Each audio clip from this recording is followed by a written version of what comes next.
Bridging finance for buy-to-let, what I wish I'd knew before I did my first deal. Hi guys, so after I posted my video on this channel for buy-to-let mortgages, bridging finance, bridge-to-let and all of that, the messages came flooding in and they still come flooding in till this day. Sabrina, what if I don't qualify for bridging finance or a buy-to-let mortgage? Sabrina, what do I do if I don't qualify for a bridging finance or buy-to-let mortgage straight away? Is bridging finance safe? Will I get stuck with high payments forever? All questions like this. Bridging finance can be a brilliant tool to use, but it can also bite you if you don't know what you're doing. And today I'm walking you through my real life experience using bridging finance to purchase my last buy-to-let project. So bridging finance, if you didn't know before, literally it is a short-term loan to bridge the gap between so that you can purchase a property and then obviously exit and move on to a mortgage. You can also get a bridge to let as well, which I did on my first project. That's all documented here on this YouTube channel as well. And within that is basically literally like having it's a bridge loan and then you move on to a buy-to-let mortgage with the same lender. So it's almost like a two-tier mortgage funding. So step one would be a bridge loan and step two would be your buy-to-let mortgage. So it literally incorporates both the types of funding into one. So bridging finance, it's fast, it's flexible, but guys, it can be really expensive if you don't exit properly and you don't exit quickly enough. And again, guys, I am not a financial advisor. This is just me letting you know my personal experiences. So your experience might be different to mine due to us having different situations, different circumstances, for example. And speaking of financial advisors, you can literally use Unbiased. They are literally like a matchmaking services for your finances. So they will literally look at your finances and then match you up with a financial advisor that is perfect for you. You can get their first consultation for free. The link is in the description box below. And guys, for everyone who does sign up, I do make a small commission, so thank you. So guys, you can use Unbiased if you are wanting to get into property but you are worried about your financial situation. So guys, my first time using it, I used a bridge to let on my first venture, and that was buying the flat. Again, that is on this YouTube channel. And then on my next project, I literally used a bridge loan and then exited onto a buy-to-let mortgage, and I used that for my commercial to residential project. So the reason why I used a bridge to let and bridge loans for each of these projects was to make that initial purchase. Both the properties that I was going to buy were in dire need, and it was a little bit of a struggle to get them straight onto a buy-to-let because the properties in both cases were not ready to go out of the gate. As soon as they were purchased, they weren't ready to rent out. They weren't in a rentable position, basically. So that is why I say it's really great to use a bridge loan. So if you have a property that is deemed by most lenders unmortgageable to go straight onto a buy-to-let mortgage, you can use that as a way to bridge the gap, add value by modernising, changing, renovating the property, and then moving on to a buy-to-let mortgage. So in both cases, I purchased properties, as I've just said, that were in dire need of modernisation, renovation, and they couldn't just be let straight out. So I used the bridge loan on the bridge to let to initially make that initial purchase, did the properties up, and in each of the cases then exited onto a buy-to-let mortgage. And in doing that, I remortgaged it at a higher end value because I increased the value of the property by adding value, by doing the renovations work, and then I was able to remortgage it at a higher rate and pull some of my money back out. Which, yeah, guys, sounds smooth on paper, doesn't it? But I'll tell you from now, the devil is in the detail. And if you see the playlist, the videos on each of these projects, you can see that it wasn't all smooth sailing. So the pain points and the problems. The main thing here, and this is crucial in this current climate, is that valuations, when you get to the valuations, these can really mess you up. Even if you've got the best laid plans in the world, you've set everything out. And by the way, guys, there is a link to a project plan in the description box below that can help you. It's a spreadsheet that I've done and it can help you sort of set out and plan your project. So you can plan your renovations, it gives you a specification section. You can plan out all of your specifications, you can plan out your costs, you can plan out quite a lot of things, your program and everything everything, and this will help you when it comes to the valuation part. It will help sort of mitigate against any risks, because it've also got a risk register in there as well. Those are for any items that could potentially happen that you don't know that are going to happen, but you've costed for it and you've allowed for that, and you've got an estimate of that within your costs. So if it does happen, you've got the money allocated for it. If it doesn't happen, happy days, you can take that money back out, and that can add to your profit at the end. But yeah, I've got videos on this YouTube that you can watch in more depth than that. But yes, and this happened to me on the last renovation that we did, when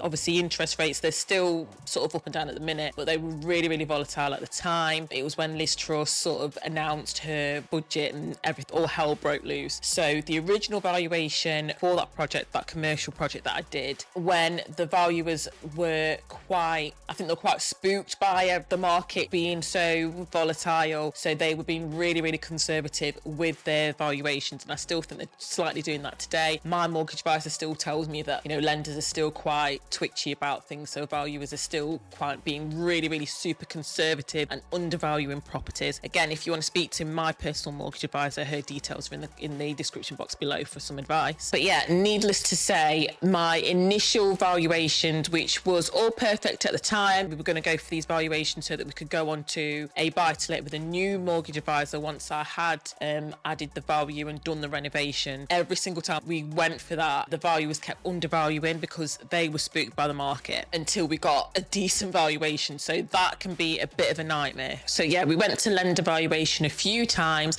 and each and every time they kept coming back with a really, really low valuation, which scuppered the chance of doing a refinance, which again in turn kept me within on that bridge loan, and my time for needing to sort of come out of the deal, the exit date, the bridge and finance lender was getting closer and closer and closer, and also prolonging the amount of time that I had to pay the monthly fees as well. So it can be really, really costly if that happens. If it does happen, you know, you're not alone in that. It happened on my last one. All you can do is just keep going through the process and until it works out for you. So undervaluations can really, really scupper you and mess you up. So make sure that you really do everything within your power to mitigate against that. Make sure you plan out your project as well as you possibly can. You've factored in for any potential risks as much as you can, and your figures are based on the lower end of the assumptions, so that you've covered yourself for worst case scenarios coming true. And guys, that leads me on to my next point, and that is extension clauses. Make sure that you've read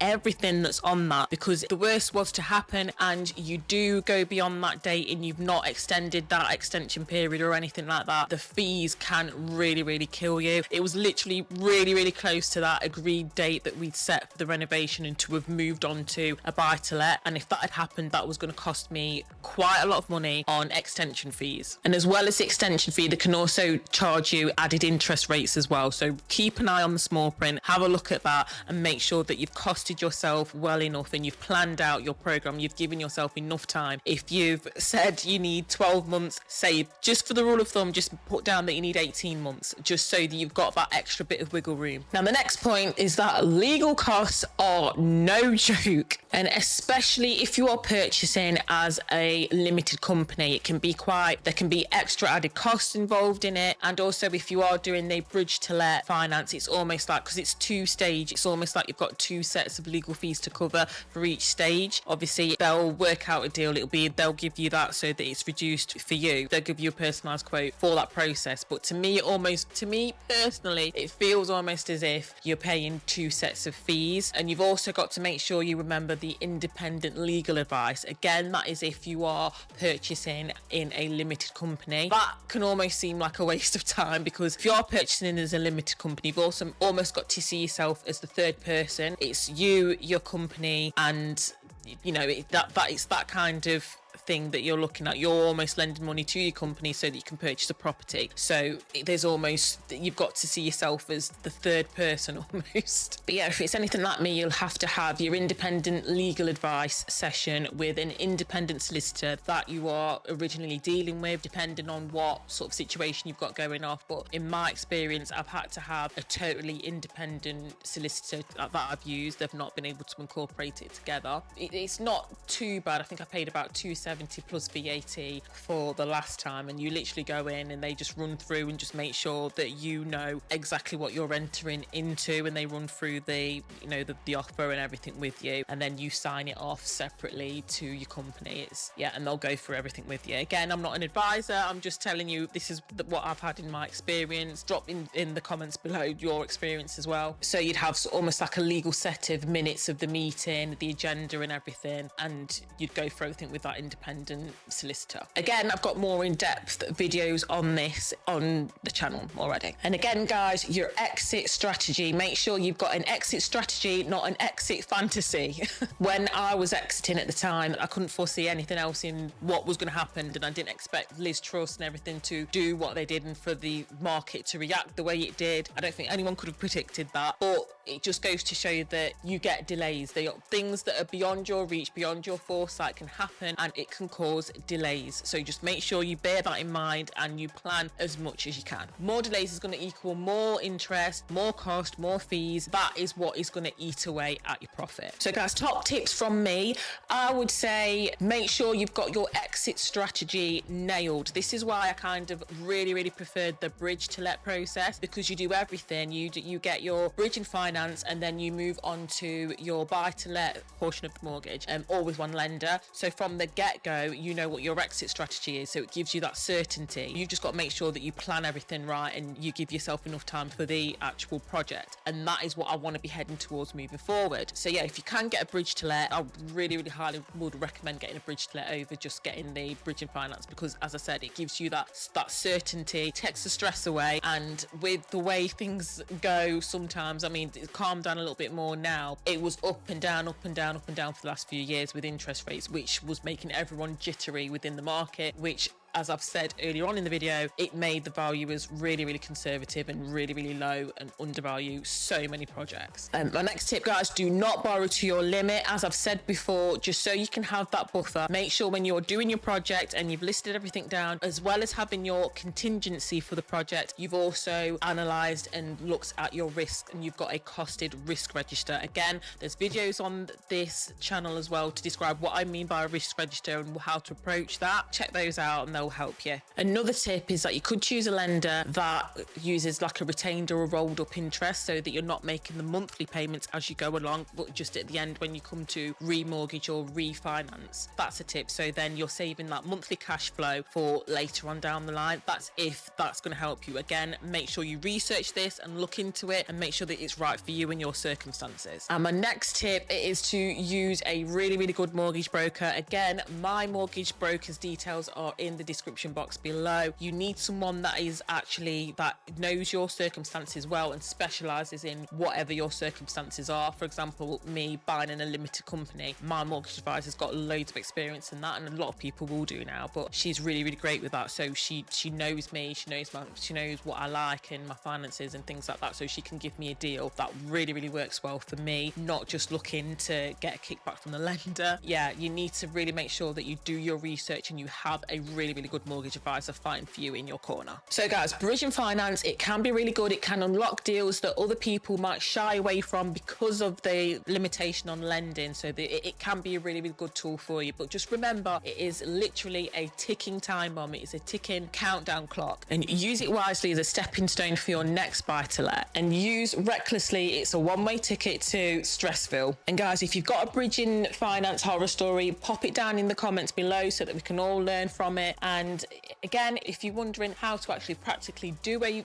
project, watch this playlist next where I do just that. Hi guys, so a bridge to let is basically a combination of a bridge loan and a buy to let mortgage. How I normally see this is it happens in two stages. So you'll have the first stage, which is the initial bridge loaning part or bridge funding part of the process, and then you'll move on to the second stage, which is normally the buy to let portion of the funding. So I tend to use, and I do actually prefer to use, the bridge to let process more often, because then obviously essentially the first stage where you actually use a bridge loan, you can use that to actually purchase a property that you might not be able to get a standard buy to let mortgage on straight away, because the property might not be in a lettable condition. So if that is part of your property journey and part of your property criteria, then bridge to let essentially allows you to purchase a property that might not be initially in that great a condition or lettable condition, and therefore you can add value. So I tend to purchase more properties that will need that initial renovation to start off with, and I use my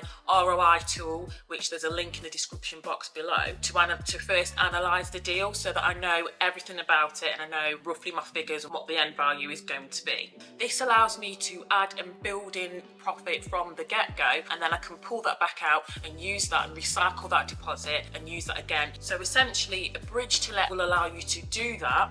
But the main thing about the bridge to let as well is that you also have the second stage, which is tied in from the get-go as well. So you have your exit strategy worked out, and this will come in the form of your second stage, which will be going on to the buy to let portion of the funding. So just beware though, obviously with your bridge to let and your buy and your bridging loans, the rates can be a lot higher. So you need to have factored that in from the get-go. You need to know all your figures, and you need to know everything in terms of time, cost and quality. So you need to know roughly how long the project is going to take, it's going to last, which is going to give you your renovation program. You need to know exactly the quality, which is the spec or scope of works and what you're actually wanting to do for the renovation, and you need to know the cost as well. So you need to have that all worked out before, and I will expand on that a bit later on in the video.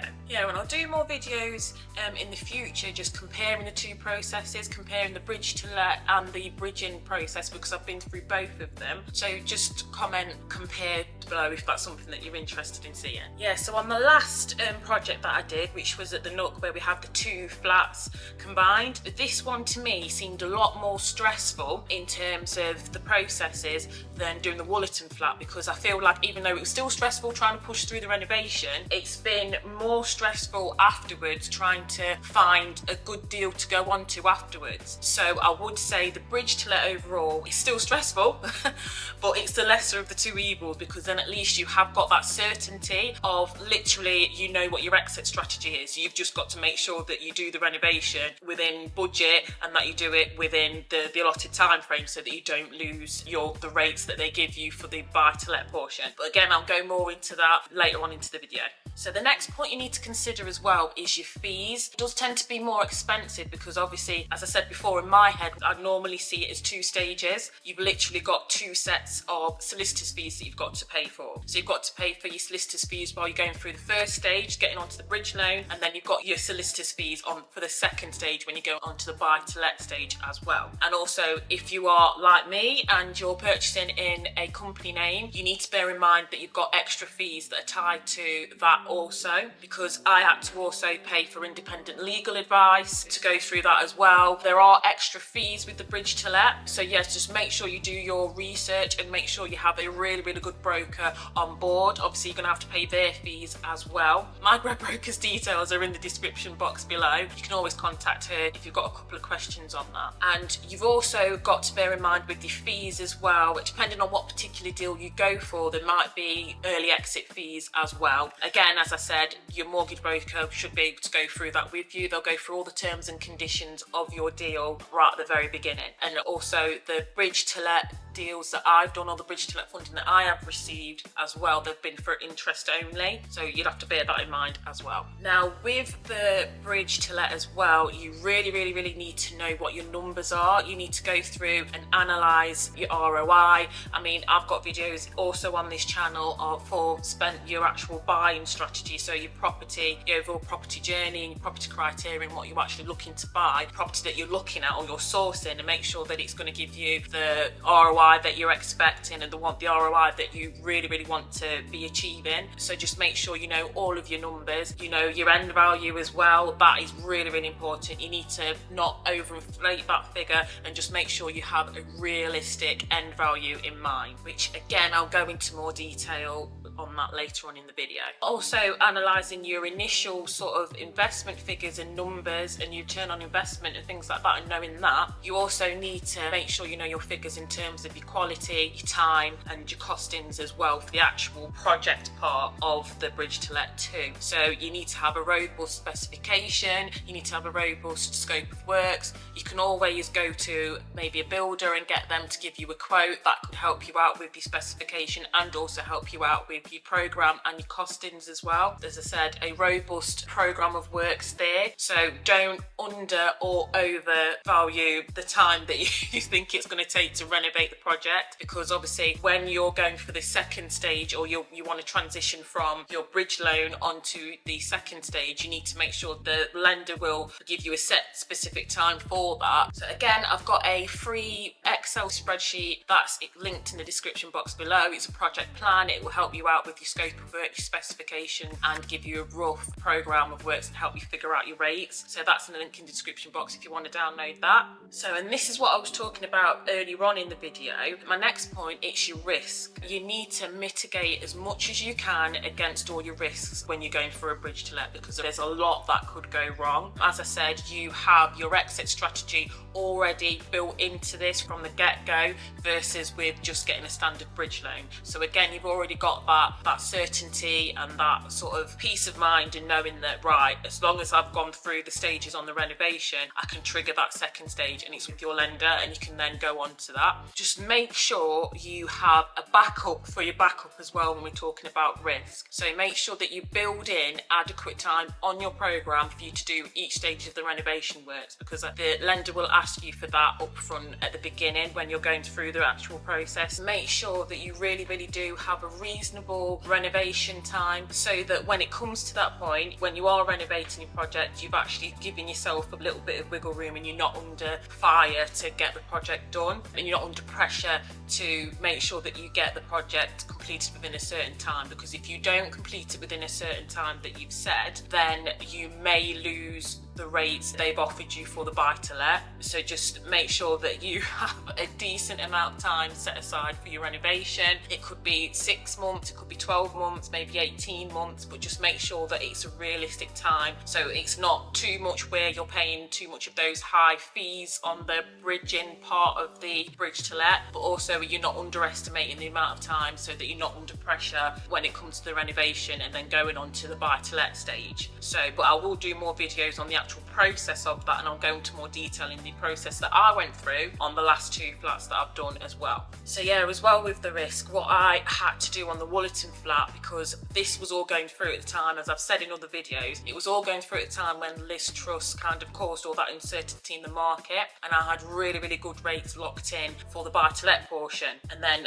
suddenly all around me the rates just sort of went crazy. So I was under a lot of pressure to get the renovation done so that I could still keep those really good rates. But that to me is, I'd take that pressure over the pressure of trying to find a good lender to go to exit out of the bridge loan. And when you're doing the actual renovation part, and when you're actually writing down your scope of works, also as well make sure that you factor in a risk register, and then double down on that risk register and actually list your items, things that could potentially, that are unknown, that you don't know, that could go wrong. Even when you've looked at the property from the outside, for example the roof, if you've looked at it from the outside and you think, right, well I don't think I need to do anything to the roof, put in something, because it might come to light later on down the line that you've got to re-roof and just do a completely new roof.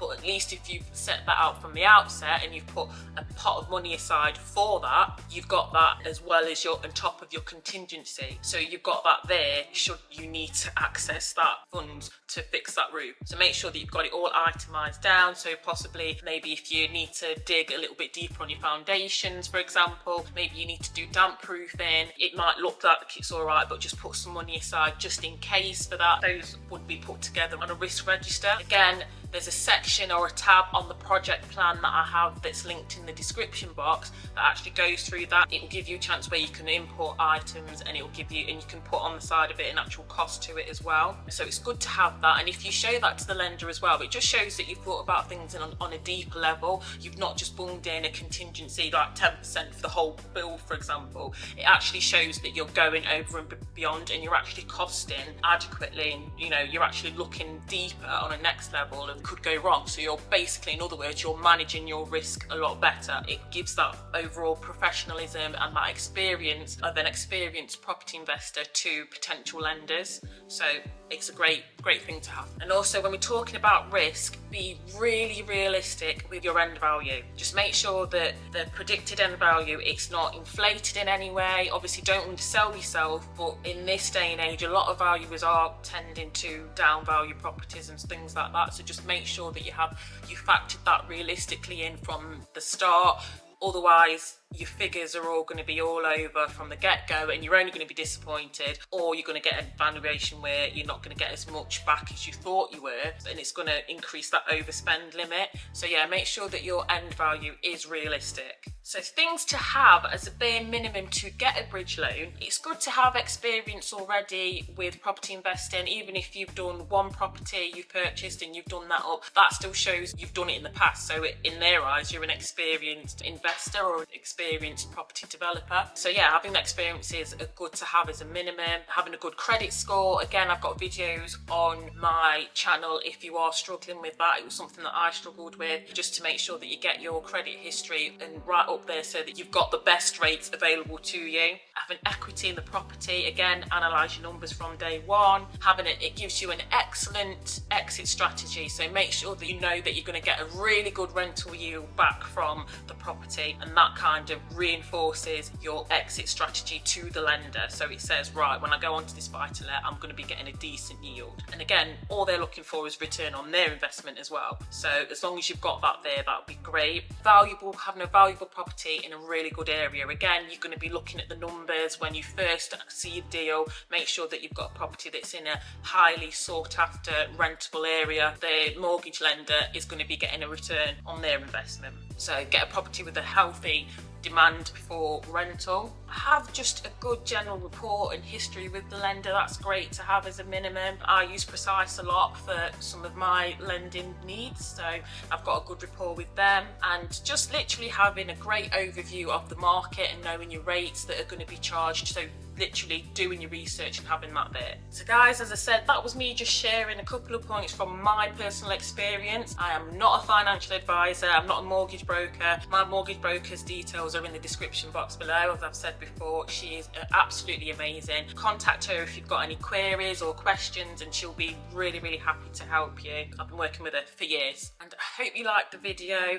Please like, comment and subscribe if you did. It just helps push this video out to more people so that I can help them with their property journey as well, and inspire them to start or get going with it. And if you're wondering about the specific costs of bridge to lets, if you watch this video next, I go through the pros and cons and some of the fees that I've had to face when I've gone for this type of funding. BRRR explained, and this is the refinance part, and this is how I'm making BRRR work for me this year. So feel free to steal my guide, and this is for financial freedom. And guys, this is part of my 4-step series. There's 5 videos included in the whole of this series. You can go back and watch the other videos, because then it just sets you up for this one. Let's get into it. So we've looked at BRRR as a whole, and we've also looked at the buy portion of the strategy, and we've also looked at the refurbishment part of the strategy. So today's video is going to be on the refinance part of this particular property strategy. So as we've already discussed, you probably by now you would have found your perfect property for your investments, hopefully found it below market value and got a great deal on it, done your refurbishment, and now you're ready to go for that refinance part. So this video is just going to sum up everything what I've learned, my experience from doing it in the past. Yeah, so now it is time to refinance, and in a future video what I'm going to be going through with you is the rent portion. So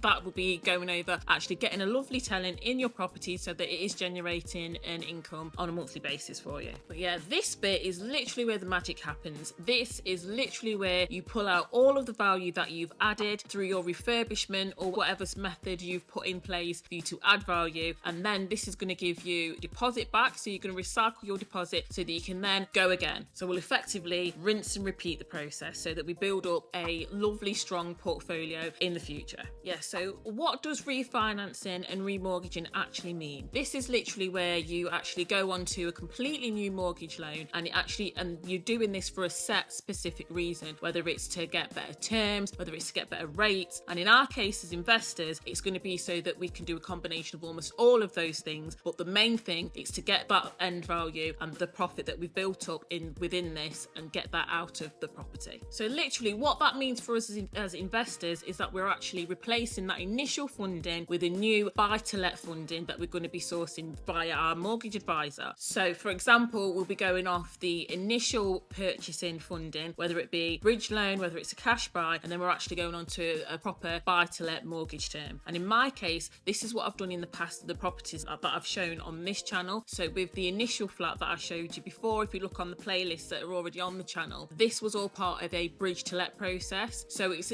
essentially the same thing. I've purchased a property by using a bridge to let. So it's a two-stage mortgage funding, and it's literally just the same thing as what we're doing here. I've purchased it using a bridge loan, and then it's gone on to the second step, which is the mortgage term. So as I said, I've purchased it with the bridge loan, and then it's gone on to the second step, which is the mortgage loan. And the only difference with doing a bridge to let is that both steps are all combined and it's through the same lender. And in my case, I used Precise Mortgages, so I had that certainty from the outset. And again, that's all detailed on the actual project playlist for that flat. So if you go back, you can have a look at that and that'll give you more details. And after we go through this mortgage funding, the actual aim of this is to pay off the initial, obviously if you've purchased it via that way, it's to pay off the initial bridge loan or the initial funding and replace that with a new mortgage. And so that we know when we're first setting out what our facts and figures and our numbers are, so that we've actually factored in the time to do the renovation and we're doing it fast and quick enough. So because obviously the bridge loan payment each month can be quite a lot. That's if you are paying the monthly, if you've serviced the loan. Sometimes it's due at the end of the loan. That's the one that I've done at the minute, is actually due at the end of the loan. But the main thing is the interest on a bridge loan is quite high. So we want to make sure that we've done our renovation to a really good scale, but we've done it in a fast enough time so that we get off the high interest payments from the bridge loan and go on to the lower ones from a new mortgage. And the quicker we do this means the less interest we're paying, and it's more profit and more money in our back pocket. And then that leads me nicely onto my next point. So we're actually considering remortgaging so that we can, again, as I've already said, is to get a lower rate and lower monthly payments, as well as getting the value out. It's also to actually readjust that mortgage duration, the mortgage term. So, but for us as investors, what we're focusing on is we're remortgaging so that we can get the value out of the property that we've built up through this refurbishment. And as I said, you can get help from your mortgage advisor. My mortgage advisor's details are in the description box below. She's always welcome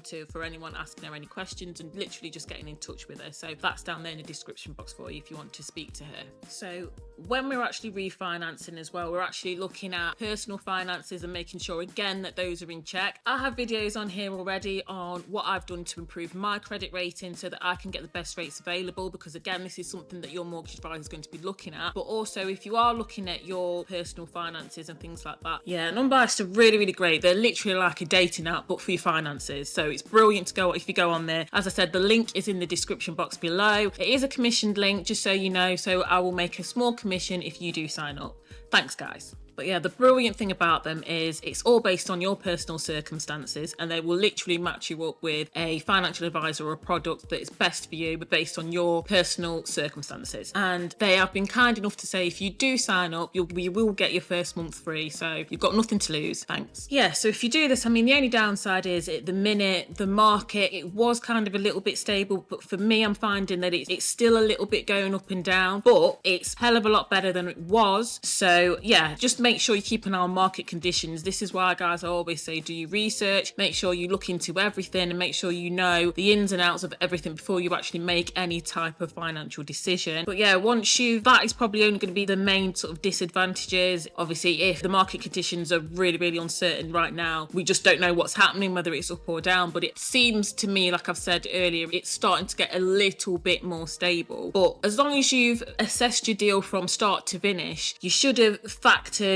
everything into your property deal from the very start anyway. So you should be prepared for this and prepared for certain events. Obviously, you can only prepare so much. And if you are wondering or you want any details on any of the other stuff, as I said, I've got loads of videos and playlists on here, and my name's Sabrina as well, literally documenting the whole of my property journey here on YouTube. I'm showing you my ups, my downs, everything, any mistakes that I've made so that you don't have to. So if you do like that type of content, please then think about subscribing. But yeah, I've got loads of real life examples on my videos that are on the channel already that you can check out. But as well, just be careful of making too many hard applications as well, because this will affect you, because it will go onto your credit file and that could backfire on you later on. So obviously you need to make sure that you protect your credit file and everything. So discuss this with your mortgage advisor before you're going through any application, just so you're clear on what's going to happen. And then this leads me on to my next point, is your credit file. You really need to protect that if you are looking to use mortgage funding as a way to progress your property file moving forward. You need to make sure that you keep any credit searches or any hard multiple applications to a minimum, so that when you do go for that remortgage, your credit file is as good as it can be. Make sure that you're not missing payments, and make sure that you're also not missing any payments as well, because that can affect you when you're actually going for these remortgage deals as well, because it will show up again on your credit file. And as well as with any sort of funding as well, with the mortgage applications, there are certain fees that are on there as well. They can be quite high, but again, you can discuss this with your mortgage advisor. She'll go through everything with you,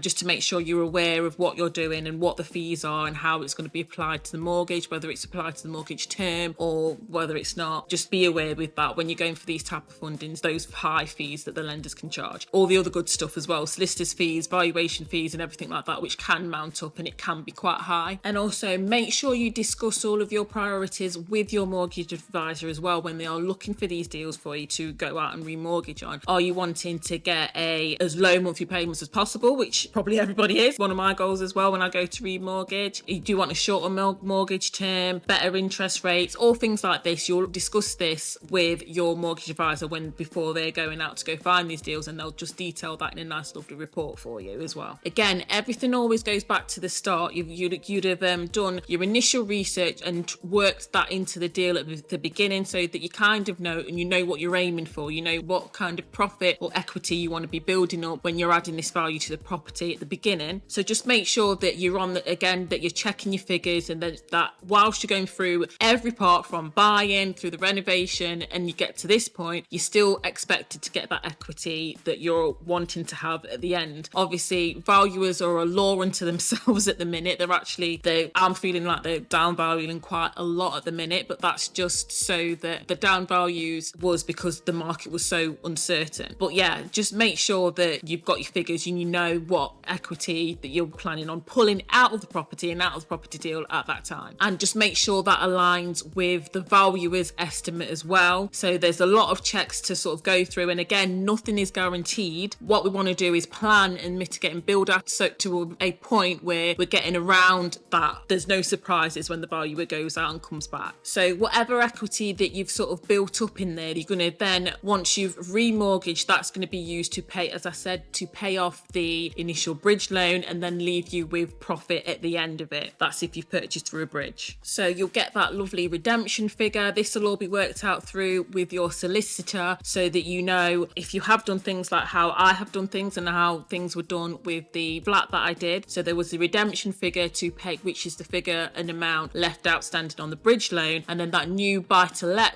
mortgage pays all of that off, and then, as I said, you're left with a profit at the end. And that's also once everyone's had all their fees, all of that has been paid off. And again, what I like about going through my mortgage advisor is that she's working with these different lenders day in and day out, and depending on what your needs are and what your initial discussions are, she's going to come back with quotes or lenders that are going to be a suitable fit for you based on the property, based on your circumstances, and based on what you're wanting as well. So this is why I really like going with a mortgage advisor, because you're not just putting your finger in the wind, and it's not just a case of looking at and going with the first quote that you sort of stumble across. It's quite good going to them because they have a wide breadth over the whole of, over lenders that are all over the market, so that you really are testing the market. And if you've got a good mortgage advisor, they're getting you the best deal that's based on your circumstances for you. And that's sort of without you having to do a lot of the running around work, without you submitting a load of applications to different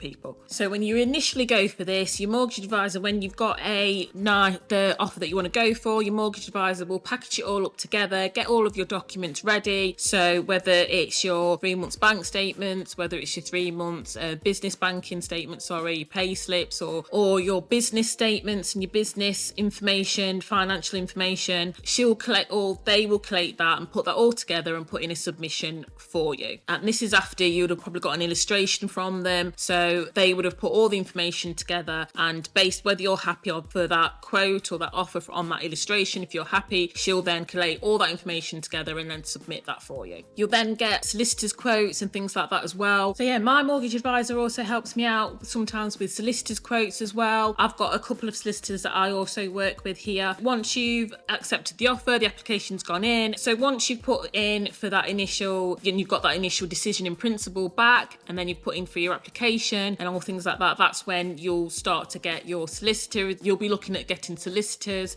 So you'll get your quotes back, decide which solicitor you want to go with, and then whoever you've gone with, you can instruct those to go ahead so that you can then start the conveyancing process. Can start with the solicitor, they can start talking to the lender's solicitor, and then that just kicks off the whole mortgage remortgaging process. I've got a few slight differences with when I go for mortgage funding, or whether it be remortgage or that initial bridge loan. Because I'm actually purchasing in a company name, I have to jump through a load of other hoops. So I can do a separate video on purchasing in a company name as well, because I find it quite confusing at first, because you almost have to speak about yourself in the third person. So your company is the third person and you are almost borrowing, or you're lending to your company, and vice versa. You've got to think of yourself as two separate entities, almost like you're talking about yourself in the third person. So yeah, I'll do pop company name in the comments below if you want me to do a separate video on that. But yeah, once that's gone in, and obviously you've now got your solicitors involved, you've also then there's the valuation process, which again I've got videos on, and how to improve and make sure that you get that top valuation. Check out the playlist below. So that valuation will, once they've come back, and the valuer will tell you how much they think it's worth, so that the company can obviously lend against the property, so that it's a secure, solid investment for the lender as well as yourself. So they're just assessing that, and as long as everything's all okay with that, and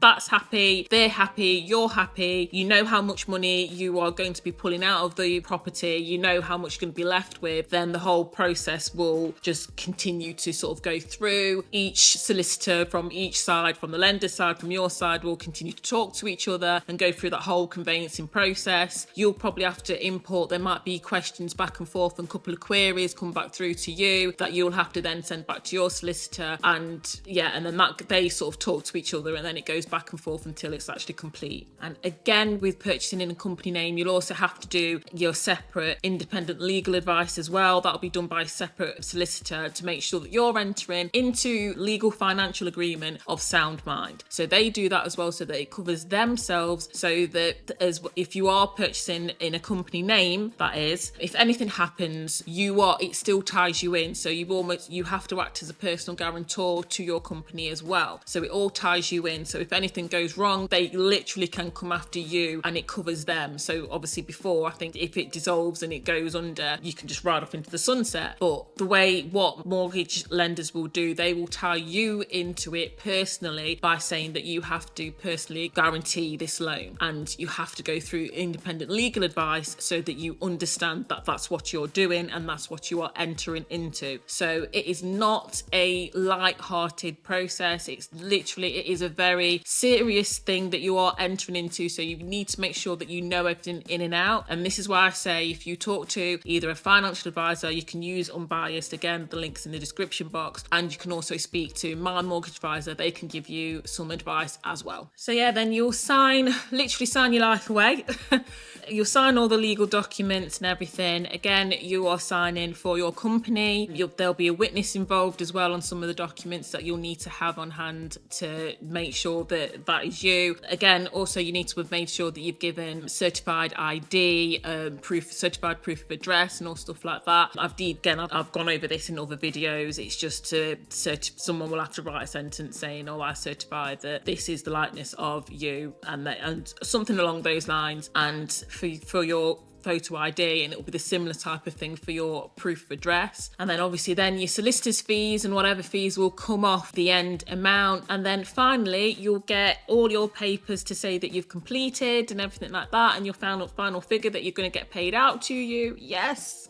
And then normally solicitors will pay it through, I think, either BACS or some sort of bank transfer, and it will just drop through automatically into your bank account, your business banking. And then once you've done that, you've got through it all, you've answered all the questions, questions, you've got back to the solicitor, you've fought through the valuation, all stuff like that. And when you see that it's all gone through, it is such a relief that it is finally happened.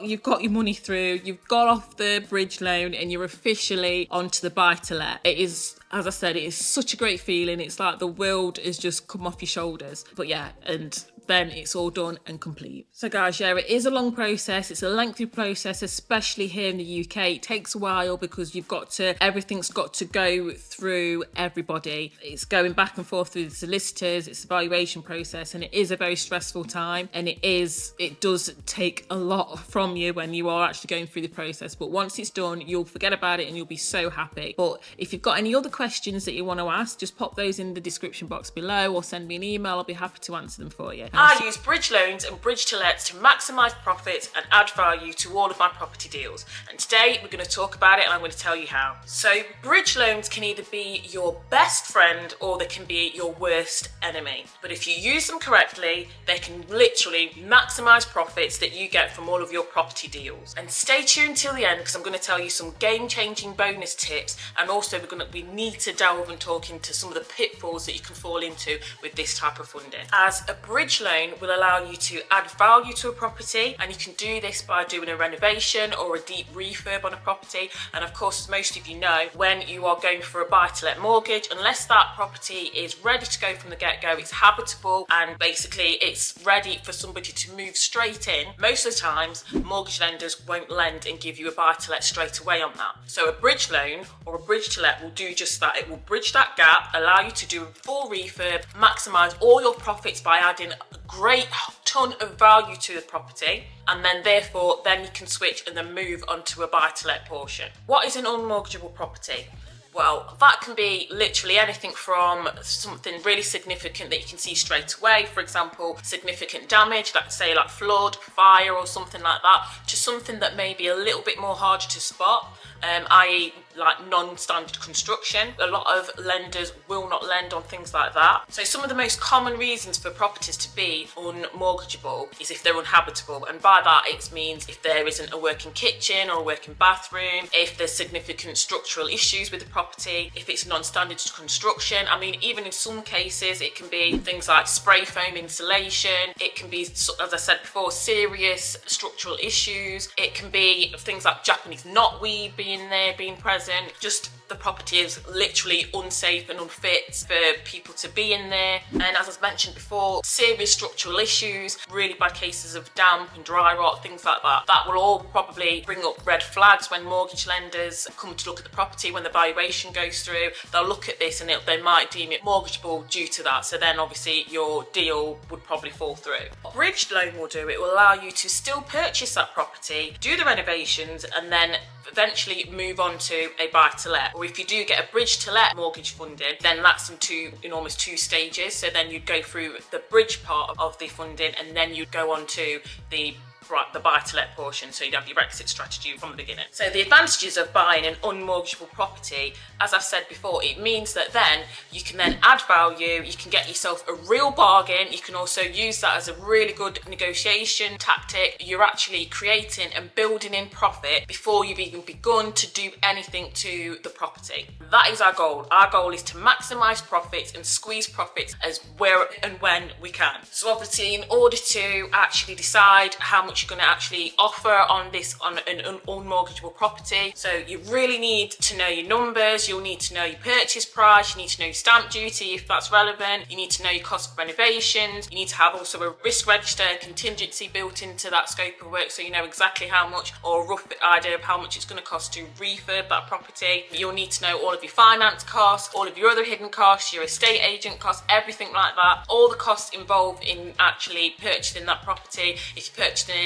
in a company name as well, you need to have all your legal fees figured out, because obviously if you are buying in a limited company, you'll have to have independent legal advice. You need to factor all of that in, and as I said, I've got more videos on that, so if you have a look on the previous past playlist, it will go into more detail on that. You need to obviously know your facts, your figures, your numbers, and I've got more videos that you can sort of have a look at. By the way, my name's Sabrina. I share my experience that I've had so far on my property investing journey, whether they're good or bad, and I share them all on this channel. So please like, comment and subscribe. So you need to know all of those figures, and then you need to analyse, compare and review those to what you're expecting to get the end value of the property will be, your gross development value at the end. So you need to have an idea of what the end value is going to be of the property compared to all of your costs. You want to add up the total cost of the profit, take that away from your gross development value so that you can see what profit you will get from this deal. So total cost of the project minus your gross development value so that you can see your profit at the end. So you really need to make sure that you do your homework on this, make sure that you don't overpay for the property, make sure that you know that you've got enough profit built into it, and don't be afraid to walk away from the deal. If it doesn't stack up, walk away from the deal.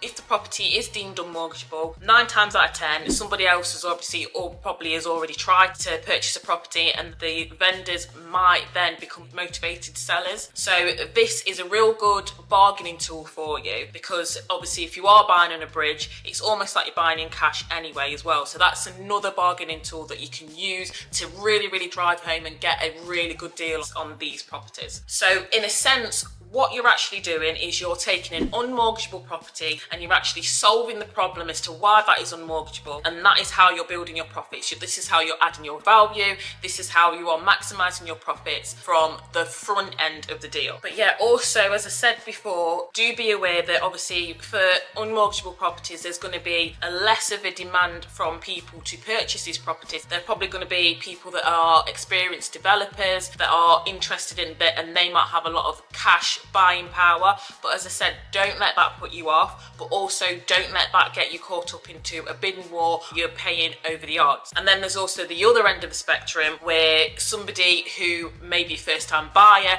and they are buying with their feelings rather than with their head and their figures like you would be. So on the other end, don't get caught up in a bidding war as well. So that this person will probably be buying based on how they feel about the property. So they don't really care how much they're going to be paying for the property within reason. They just want that property because they're falling in love with it or something like that. So just don't get caught up in a bidding war if that is the case. Right, so how to use bridging finance, a bit more detail in bridging finance. Obviously, they are a great ideal solution to help you raise short-term funds. Yeah, so they're a great way of raising short-term funds so that you can bridge that gap. But obviously be aware as well, they are a lot faster to sort out and organise than a traditional mortgage, but I would still say the process is still quite long-winded because of all the legal requirements that you've got to jump through. And if you are like me and you're buying in a company name, that also adds a couple of elements that you've got to work through as well, because you've got to also see yourself as separate to the company. You're providing guarantor for your investment company. You've got to almost talk about yourself in the third person when you are purchasing through a limited company. So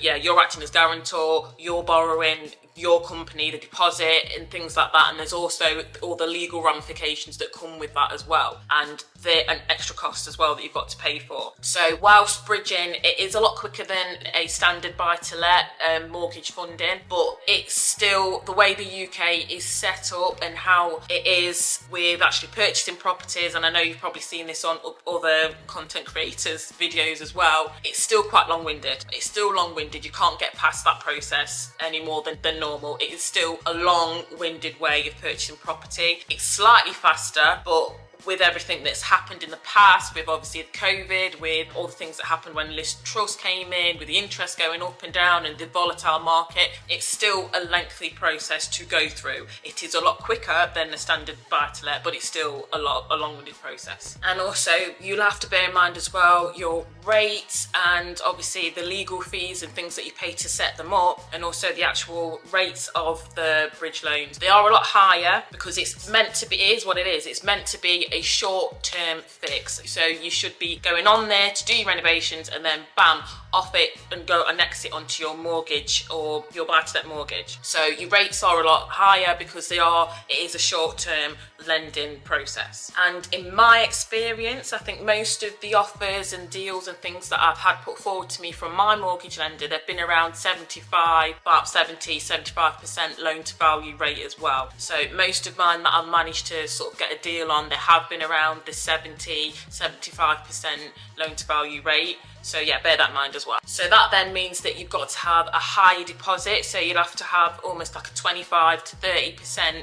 Yeah, be prepared to have a 25 to 30% deposit that you can use when you are using bridging. And I have spoke about this in my other videos as well. You really need to make sure that you have thought about how much time it's going to take for you to do the renovation. You factor that in and you add a bit more time as well. So if you are using just a standard bridge, you're not pressured when it comes towards the end of the term to exit. Yeah, so make sure you factor in enough time. So at the very beginning, when you're looking at deals, make sure you've got, if you're thinking it's going to take you 6 months to do a renovation, it's always best to err on the side of caution, maybe take a 12-month, and vice versa. If you think it's 12 months, maybe take the 18-month bridge loan term, just so you've got enough time to make sure that you're doing the renovation to your standard, the way you want it, and you're not putting time pressures on yourself to hurry up and get everything done, and you're not pressured when it's getting towards the end of it to be looking for other deals. It just saves you a lot of unnecessary pressure being put on your back. Yeah, and I would also say as well, if you are doing a bridge loan rather than a bridge to let, then make sure that you're getting your mortgage advisor to look for deals when it gets to about halfway through the term. Around that time, I think, would be a good time, so that again, you're not under pressure to be rushing around trying to get yourself that exit strategy put in place, but then you've still got enough time to know that you've got your renovation to a certain point and you can breathe and you can more relaxed. So as I said at the start of the videos, I'm going to go through a couple of massive game changer bonuses to bridge loans. So as I've said all the way through on here, so bridge loans are a really good way of providing you with short-term funding options that can be set up really quickly, and most of them don't have any early exit or redemption fees. They are slightly less stringent than normal sort of mortgages. Bridge loan is more focused on the deal and what they're going to get out of it. So things like income, affordability, poor credit scoring, age restrictions. As I said before, they're slightly less stringent than actual standard mortgage funding options. All of these things are less of a limiting factor when it comes to a bridge loan, so they're slightly less stringent. Obviously, you still need to make sure that your credit file and everything like that and your affordability is as great as it can be. And as I said, I've got videos on this that you can have a look if you want to repair your credit file. It's not as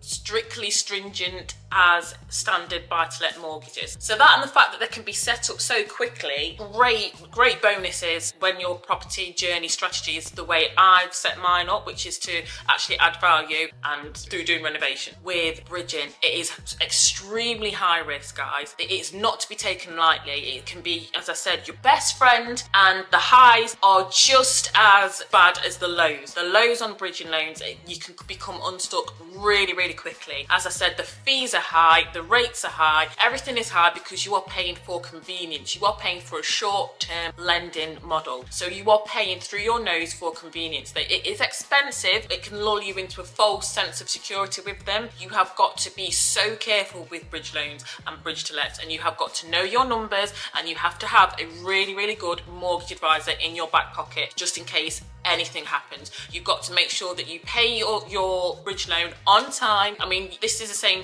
through for any type of funding, but it's even more so with bridge loans. It can seriously really damage you and affect your credit file if you do not keep up with the loan repayments on time. So yeah, as well as having a lot higher rates, there's a lot higher fees involved with them as well. Just really be careful with them, guys. Make sure that you go through everything with a fine-tooth comb with your mortgage advisor so that you know what is expected from you. You know when your payment date is, what your payment dates are, you know all of the hidden costs, everything that's on there. Just make sure that you know your deal. As I said, you've got to have a really good mortgage advisor. Just be so careful with them. There is a lot that can go wrong with them. This is all from my sort of experience of the deals that I've done so far. I hope you like the video, like, comment and subscribe, because this helps push the video out to more people so that I can help more people, inspire them to get onto their property journey as well. And if you are wondering, watch this video next as well, and this just shows you tips and tricks how I make buy-to-let work for me in 2024. So yeah, guys, this is me just sharing my experience. As I said, I am not a financial advisor, so this is a quick disclaimer. I'm not a mortgage broker. Please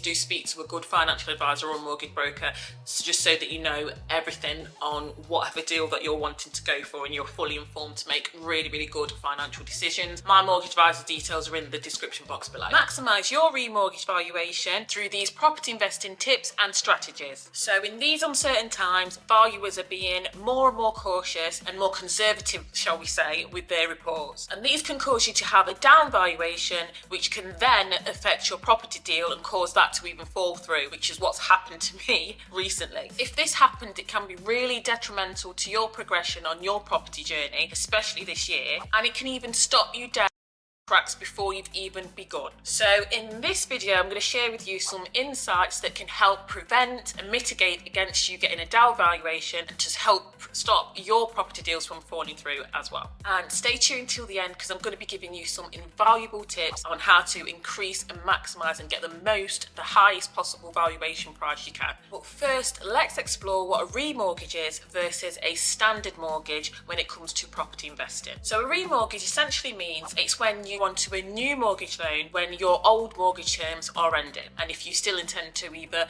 live or keep the property and not sell it on. So when we're essentially remortgaging as an investor, that means that we've either bought a property where we are adding value either via a bridge loan if it was unmortgageable in the first place, and then we are literally wanting to pull that value out as profit and move on to either a buy to let or onto a new mortgage term and pull that value out from the deal. And in order to do this, a valuation or an assessment of the value of the property that you are going to be leveraging against needs to be made so that the lender can make sure and can ensure that is a secure investment for them, and also for yourself, you know that you are pulling out as much money as you're expecting to. And I do have more videos on the bridge loan, bridge to lets and things like that. I've got an actual entire playlist if you want to check that out. So do you have to get your house valued in order to get a remortgage?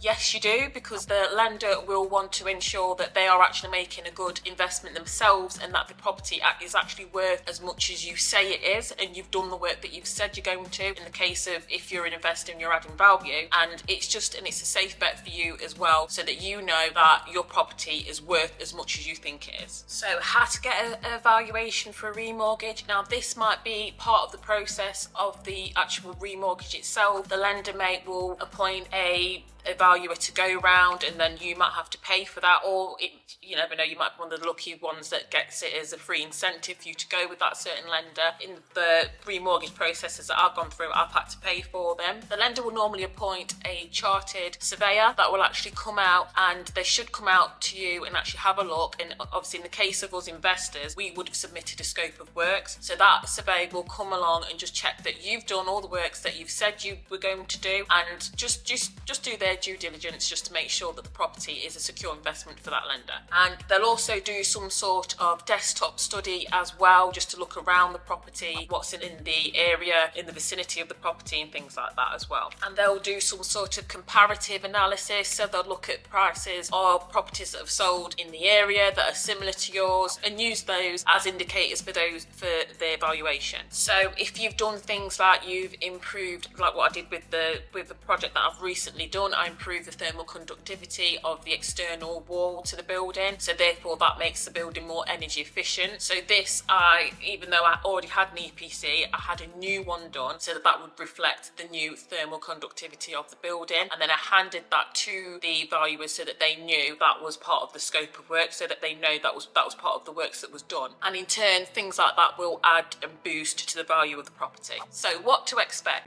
Lenders will literally lend you the money based on what the end value price will be. That's going to be dictated in your valuation. So I would be very conservative. Prepare yourself for it being down valued, because be more conservative with the amount that you think your property is going to fetch, and then you will not be disappointed. And a lot of people say you can challenge that. If you do get a down valuation, you can challenge it, but it's a long process to go through, and it actually involves the valuer actually owning and admitting that they didn't come to the right conclusion in the first place, which it's quite hard to do that. I mean, some people can do that. Obviously, if you've got all your evidence there and you say, you know, these are comparables, that on the other hand is so subjective, it's really, really hard for them to change their minds. But you never know, if you have got all of the evidence there and you presented that to them and say, look, these are some of the in the area, maybe they might just change their minds. So remortgage valuation tips. So what I can say to you is just make sure that you've done everything that you've said you're going to do in the scope of works. Make sure that you've done it to a really good standard and just put your heart and soul into it. If you said you're going to do something, do it. If you say you're going to recover the roof,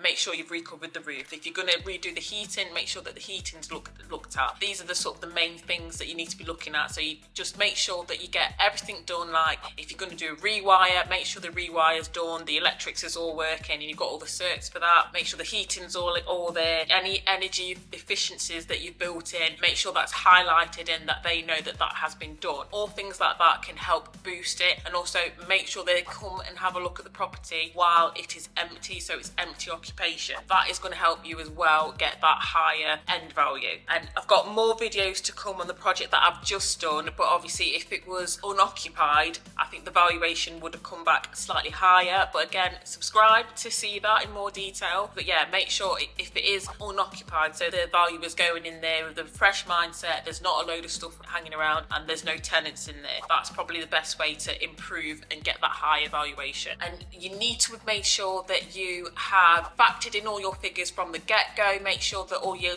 figures, everything all lines up. I've got a project plan, which is, the link is in the description box below, so you can plan out your actual renovation project to make sure that your costs actually come out as you expect them to be, because the lower your costs are, the more of a profit margin you're going to make as an investor. You can use some online house estimators just to try and get a rough price or a rough figure for your end value that you can look to. You can use, there's Mouse Price that you can use, obviously Zoopla, but just bear in mind that they are online. They've not gone round and had a look at the property or seen the value that you've added to the property, so they may or may not be that as reliable as they could be. You could get an estate agent to come out and value the property as well for you, but obviously bear in mind that their interests are going to be different to yours. Obviously they might have a really high figure, a lot higher than what the actual value is going to be looking at, because they're going to be looking at different things. Obviously the estate agent is wanting to get as high price as possible to make that commission, and then obviously the valuer is on the side of the lender, so they're two completely clashing interests. But yeah guys, those are some rough sort of high level tips. I have another video on down valuations that go into a lot more detail. I'll link that in the end screen for you. Thanks, and I'll see you in the next one. Property investing fees, the good, the bad and the unexpected. I've just been through the Bridge to Let funding process, and in this video I'm going to let you know 5 of the main fees that I had to pay. And when I tell you this, some of them were totally unexpected. These are fees that the gurus literally do not tell you about or prepare you for. So my first fee is a broker's fee. Now I paid £300 up front to initiate the process, and then I also paid a slight fee on completion as well. Now these fees, in my opinion and in my experience, these were invaluable. The broker was, in my case, it wasn't just that they initially got the deal in the first place, they literally helped me push this deal and the purchase of the last flat that I brought through the whole conveyancing process. They were just acted as a really good support system to get this through. I know this can be quite controversial. Some people don't like to pay for brokers, some people think it's a waste of money, which is all valid, you know, everyone's opinion is valid. But in my case, the broker that I used was invaluable, I thought, because they took a lot of stress and they bore a lot of the stress as well. As I said, getting through that whole conveyancing process and acted as a soundboard. So it wasn't just that they found the initial deal in the first place, they literally helped push the sale through. Obviously they're incentivized, you know, they get a deal or they get another commission off completion. But hey, we're all winning in this situation, aren't we? I'm paying for the service. I'm going to use the mortgage funding anyway, so go with broker whether I don't, you know. To me, I was paying for the support through the actual process rather than anything. So yeah, comment below if you would actually use a broker or not. I think it's quite an interesting point. I may do a video on this in the future, because I think I've had a couple of comments in the past which are really good talking points, I feel. So yeah, comment below if you would use a broker. So the next fee was a valuation fee. And again, it was an expected fee, but the actual cost and the amount that I had to pay was unexpected. So at present, fingers crossed, I've got a commercial property going through. I didn't realise how much more expensive valuation fees are on commercial properties. So it was a hell of a lot more than what you pay on a residential property for a valuation. I think I ended up paying something like £1,350 for this valuation, which when you're used to paying a couple of £100, £200, £300, £400 for a valuation on a residential property, yeah, this was a bit of a shock to the system. So the actual cost was expected, but the amount that I paid was really unexpected. I didn't expect to pay so high. So that's another point if you're buying commercial property. So yeah, the next fee, it's paying stamp duty. I had to pay stamp duty on residential property. But yeah, I just really begrudge paying this fee. I just feel like it's just really, really don't want to pay it. Again, because it's an investment property, sort of valid for stamp duty. So yeah, the stamp duty that I paid on the flat, it was around £2,300 for the Woollerton flats. Don't quote me on that, but it was around that.